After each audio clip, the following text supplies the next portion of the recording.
present in Cognition. February 27, 2015. The function of your roles and tasks can be implemented at different levels, solely depending on the quality of effort you apply to your inner work. You know this is true when it comes to your cognitive abilities. When you are positive in your thought forms, this energy is transferred endlessly into your actions. One good thought leads to another and so on. But for some dear folks whose thoughts run on sensory perception from any event or circumstance, which makes controlling and directing your thoughts a bit more difficult but never impossible. Many dear souls, possibly even yourself, have been known to become so immersed into their own thoughts, that they couldn't hear their inner voice speaking to them, urging and guiding them in brighter, newer directions, providing answers to questions asked of themselves. You roam in your thoughts, you try to understand what they may represent, but not truly thinking them. It is your thoughts that are thinking you. Many times you live in a me world and it is primarily based on your thoughts. Any time you are required to consider something, what you are actually doing is also called sensitive thinking. You did this when you were at school and sometimes at work by working on certain tasks or assignments. It is what you do when addressing a specific topic, issue, or even problem that demands decent effort and consideration. Moving in the realms of your sensitive energy, dear ones, you are constantly in contact with your thoughts and you are purposely thinking them because you're trying to solve something intentionally. It is you, no one else, that has the ability to propel your thoughts along certain paths that you are choosing. It is you that recognizes and assesses each thought and removes or ignores what is uncomfortable, and only reach for solutions that are easy and don't stray too far from whatever topic or area that has taken hold of your thoughts. When you are in the company of another dear soul and they are sharing and talking with you, you are also operating from the mode of sensitive thinking because you are listening intently and with pure focus. You are focused on the words spoken, allowing their meaning to take shape in your perception. It is when you realize you are no longer listening that you become irritated when the person speaking to you asks for a response. You are caught not thinking sensitively and not paying attention, so it irritates you but brings your attention back. Learning to just listen to what is being said requires discipline of quieting the mind and to focus on the person who is talking, not judging the moment, but appreciating the connectedness that is being made. When someone is sharing with you, regardless what the topic of discussion is, there is absolutely no need to inwardly assess, judge, or prepare for any possible denials. You are just listening, sensitively and with focus. There are no defenses raised. You are sharing in the moment, allowing the person to finish speaking respectfully before deciding if you agree or not.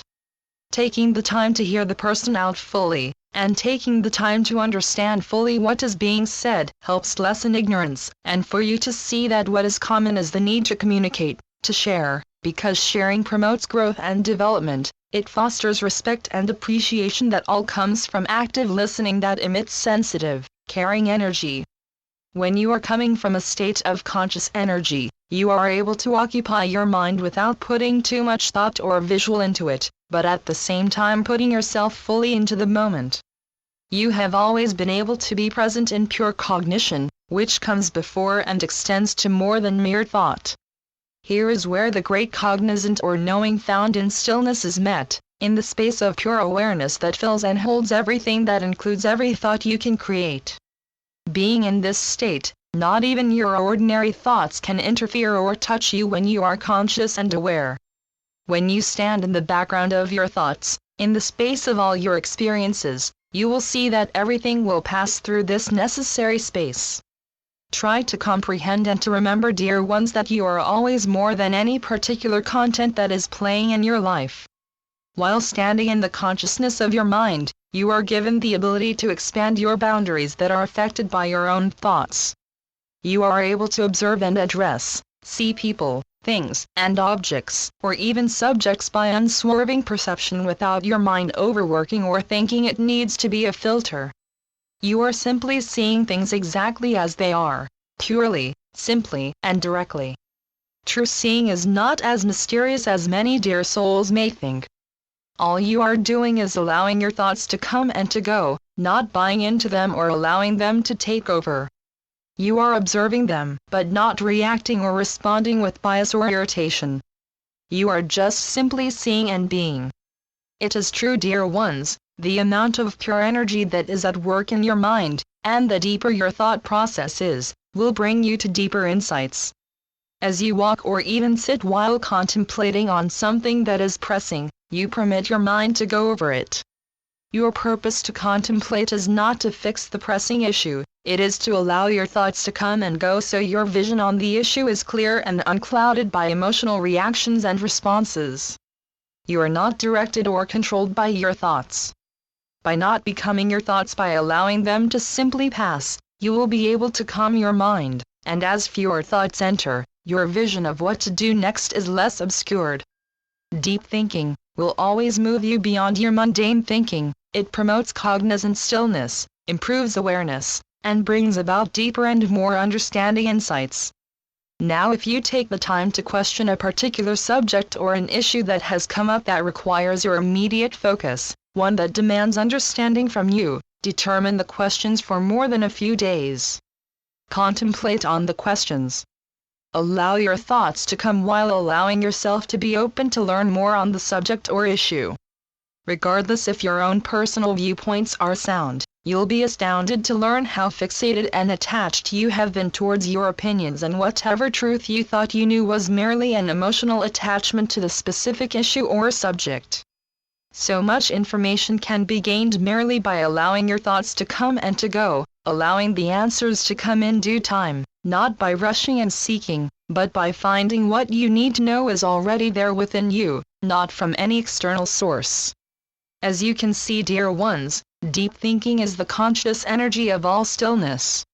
When you reach clear, internal stillness, when you are completely aware of your inner peace and tranquility, you are given a very important key towards implementing purity in your efforts that encourages excellence in all you do. When you take off all your walls, all your masks, and put your ego aside, what you have left is natural pureness. When you finally release yourself from the grip of self-centeredness, you are able to live in that internal stillness. When you are in the center of cognizant stillness of your heart-mind, the conscious energy that surrounds you and becomes you, propels you to understand and to clearly determine that pure consciousness has absolutely no boundaries or restrictions, there is no center and no partitions. In the realm of consciousness, dear ones, there is no room for egoic self-centeredness. Then, does purity matter? Yes, dear ones, it sure does. The clearer you are in your thoughts, the greater and more meaningful your actions are. The actions that are pure, that are filled with inner excellence, that comes from a place of deep love and respect for what you are aiming to accomplish. As we near the end of this week's transmission, you are encouraged, dear ones, to think how you can bring excellence into your inner self. Since so much of your life is caught up in your thoughts, it is paramount to understand how wisdom is found. Can you conclude that true wisdom does not think, but sees? This would mean that true wisdom functions as pure consciousness in your mind. Take some quality time and observe the quality of your thoughts. Are your thoughts based on excellence, purity, or are they filled with egoic self-centeredness? Deep thinking will help provide you with the answers you seek when exploring and discovering yourself at all levels. Learning to listen to your inner self takes great patience and discipline to tune out all external noise. Silent contemplation will help develop your intuition, which help you understand more from the workings of your inner self. When you understand more of your inner self, you will be able to demonstrate more of your pure, authentic self in every action, word, and choice with clarity. And so it is. I'm Ascended Master, Serapis Bey, through Julie Miller. SpiritualNetworks.com